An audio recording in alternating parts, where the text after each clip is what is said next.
Okay, Noel Sherry, of course, whilst not from Kilkenny, definitely one of Kilkenny's adopted sons, born, bred and buttered in Belfast. Tell us, how did you end up in Kilkenny, Noel? It was a woman, Edward. Love will find a way, Noel. Love will find you a way to bring you home. And I suppose really, I met a Kilkenny lady back in the early 90s. And by 2000, we were well married and looking for a long-term home. And at the time, we were in Dublin and didn't really think either of us wanted to spend a lifetime trying to have a family and raising a family. So we actually decided to come to Kilkenny in 2000. And we've been here ever since.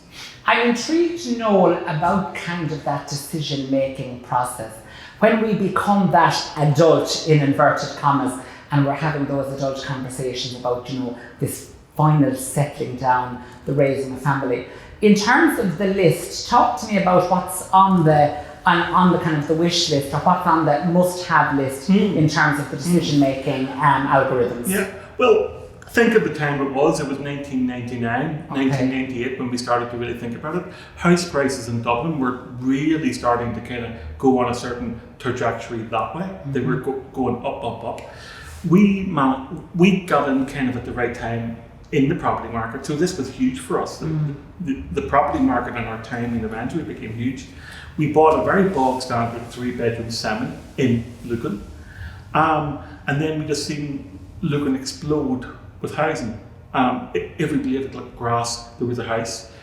What you started to see was, it was great to see houses being built, but there was no infrastructure. And there was definitely nothing around community. So already, one thing you're starting to find out about me is I like to be part of a community, not live in a very kind of solitary, isolated space, in almost like egg cartons. So of course, over the next few years, our property started to kind of gain value. At that stage, we married in 98. I'm sure by 2000, we were thinking about children. And then you really do realise that you actually do have one of you in the relationship really has to grow up. Me. So then we kind of knew that our little 3-bed semi would be worth a lot more to us if we moved to a different place. So of course there was a choice between Belfast and there was a choice between Kilkenny. And I suppose my wife Kathleen has very strong kind of family and county values. So that kind of drifted us in this direction. Really, did I want to live in another major city with its own set of problems? No. So Kilkenny was a far more attractive option. My people in Belfast come from farming stock, so there was a broken association at the very least with it. So we ended up moving to Kilkenny in 2007, and that was kind of the process. A great job opportunity came up in Waterford as well. So it was kind of solidifying itself that I should move with my wife. I'm always conscious, of course, I'm Great Namana, so 100% fully legit Kilkenny. I'm always conscious of that famous Irish phrase, the blow-in. Yeah. Did you feel, Noel, that sense of the blow-in? Or did you feel, and again without trying to sound kind of almost American about it, did you feel that sense of a warm embrace from the Kilkenny people and Kilkenny at large? Did you feel, you were talking about having this desire, this yearning desire for a sense of community. Now, a number of years into your established residence in Kilkenny, do you feel that sense of belonging to this beautiful city and county? It's funny, people will often say to me because of my accent, where are you from? Yeah. And I very, very deliberately always say, Kilkenny. Yes. And I get this, but you don't have a Kilkenny accent. But that's very telling of me, because what I'm really saying is I do feel very connected to here. I do feel this kind of warm embrace. I think I was quite awkward with the style of embrace at first, because it was actually quite warm and quite friendly. And this is going to sound dreadful, and it's not targeted at Belfast or Dublin, but it was a very, very different sort of welcome. And I actually kind of had to retune myself almost. I actually think at first I was a little bit awkward in it, because my wife used to laugh at me and go, "No one's going to eat you. Do you know, relax." And it was just that it just seemed like a little bit too much. It was so warm and so friendly. And then people were kind of naturally interested in how did Kathleen end up with a guy like that, because he's not a farmer. Oh, and he's from that place that we don't really know very much about. So that used to be a great kind of means for getting into all sorts of kind of very innocent or very serious conversations, be they politically focused or just life experience focused. You're working with people who, at this description, are in a disadvantaged time of their life, do you know, and that could be a long-term time or it could be a short-term time. Talk to me about your role in the Good Shepherd Centre. Yeah, sure. So I'm the chief executive of two charities. One is called the Good Shepherd Centre, which is your atypical homeless service. It has emergency hostel for men and women and for a family. It also supports services like Housing First, and we also have a preventive mental health service called START, which is for people who are probably struggling to stay at home within the family, stuck in insecure private rented, or they're inclined to get lost within the psychiatric system, and there's no real need for them to be there other than housing. But rather than people falling into homelessness, this service steps in, provides them with a good quality, affordable home, even though I'm starting to sound like a advertisement for it, yes, and some support. So that's one aspect of what we do. The other aspect of what we do is called Kilkenny Voluntary Housing Association. And I suppose it's a housing association for the people of Kilkenny who aren't fortunate enough to be able to afford a mortgage or to own their own home. We target very, very particular groups that arguably could be susceptible to homelessness. So say, for instance, we're building more and more properties now for the older people of Kilkenny. We're building properties for people with disabilities and, of course, mental health issues. And then probably the most interesting group is actually what I call the new emerging group, where the poverty line has completely changed. 20, 30 years ago, the poverty line looked like a man in ragged clothes who may have travelled from town to town.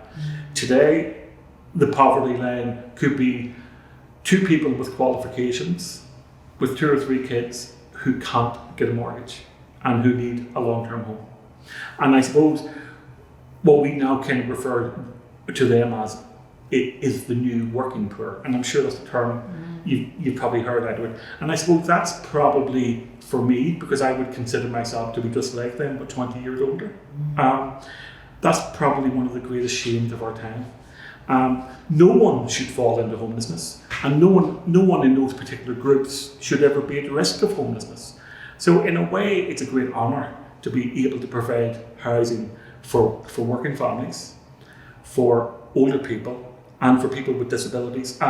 We have four large schemes underway to assist St Patrick's with their decongregation. And again, that's a massive pleasure to be able to do as well.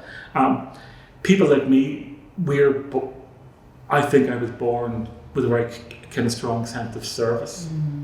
That I still provide a service to the most marginalised and disadvantaged, but yet I'm finding myself providing a service to people who are at risk because of a housing crisis and because of high rents, because of the lack of opportunities around mortgages, and just generally, I think life has become a lot more difficult for young couples who are trying to start a family and raise their family. The private rented market in this county has all but collapsed. So we're all having to work very, very hard to find new solutions in order to kind of bolster it up. No, I'm conscious of this whole not my backyard situation. I'm conscious of the national picture. Yeah. And if we were to turn on, let it be prime time or turn on Joe Duffy or whatever, we get a huge sense of the national picture. Yeah. If you can, with brevity being order of the day, if you can give us as graphic and as descriptive a picture of the homelessness situation here in Kilkenny City and County. Give us a sense of where we're at. Is the problem at epidemic stage? Is it kind of bubbling, do you think, tumultuously under the surface? Or where do you think we're at in terms of the level of gravity of the problem in Kilkenny? Yeah, sure. I think an easy way to start answering that question is, how many people do you see genuinely rough sleeping? I would hope to say that you see very, very little of that. If it does occur, it's mostly very short term, and then solutions are found.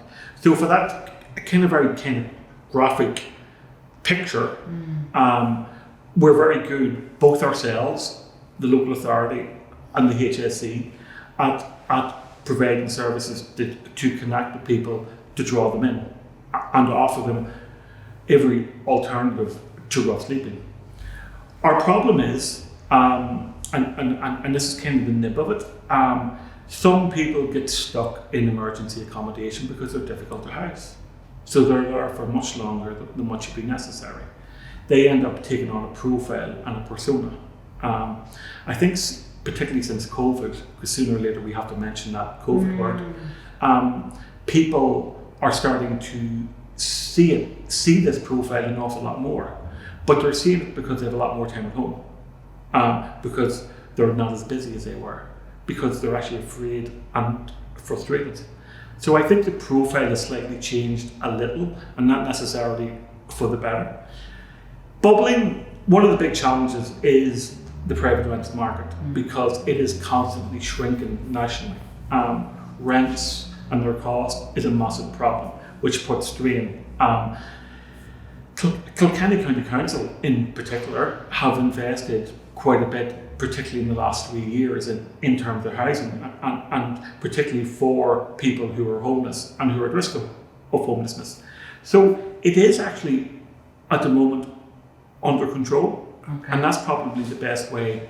But that hasn't been an accident. That has been because the council itself is providing resources, and agencies such as ours are taking full advantage of those resources, because really what we're seeing more and more of is not only people coming to our hospital door to ring the bell, but people being evicted from their private rented homes. And all of those people need some sort of a response. And there's times when we can step in directly and provide those families or individuals with homes and prevent them from ever going near a homeless shelter or a hotel.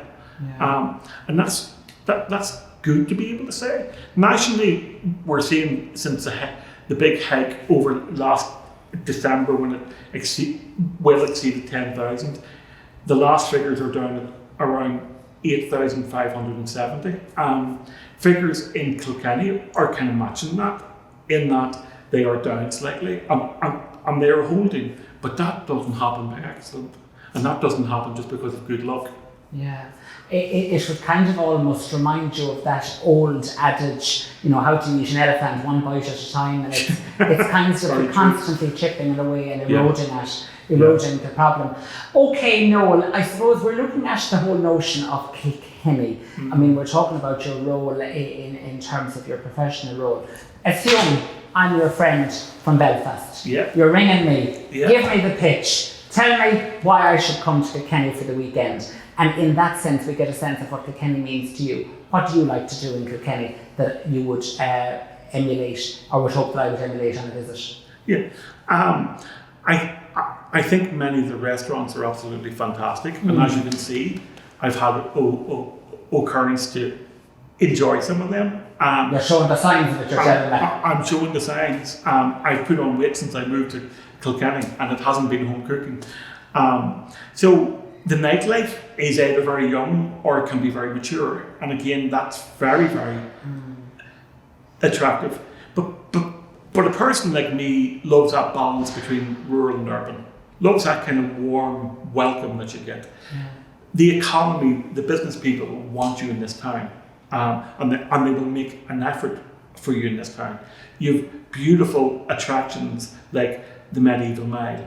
You have simpler things like some of the cathedrals. You have, what I love is the actual river. I love being on that river. I love walking it. When I was a little bit fitter, I used to love running it. And I would run for as long as I can. A place that I absolutely love, and I just don't say this, is Brandon. I think Graiguenamanagh is a lost town. And places like Graiguenamanagh need much more opportunities to kind of be seen for the classic destination that they can be. But I really love that kind of balance between urban and rural. I think you'll get one of the best welcomes you're ever going to get. There's a reason why the Dubs were coming here every weekend for hen parties. There's a good atmosphere here. It's basically friendly. There isn't trouble, there isn't bother. You can go out, you can have fun, and neither offend someone nor be offended by someone. And that's a very kind of unique thing to be able to offer, because you don't get that in Waterford, you don't get that in Dublin, you don't get that in Belfast. And that says an awful lot about local people, and it says really something very strongly about business people. Absolutely. Again, I suppose, Noel, what I'm getting a sense from you is that, the parallel marriage almost of vibrancy versus, opportunities for solidarity, and they're right across the city and county. Yeah. Thanks very much for joining us for our Insight series today, and delighted to hear that you have felt and experienced that sense of welcome in this very unique space, and continued good wishes to you, Noel, in your role, because I suppose it's not what you could call highly coveted, the role, because it has its own series of challenges therein. But I suppose what I've learned from our conversation is it's good to hear that the problems are being dealt with, and that does, I know, take a period of time, and it can often even take maybe the lifetime of somebody's career to get that to a kind of a sense of change. But good to hear that the impetus for change is there, and thank you. Thank you.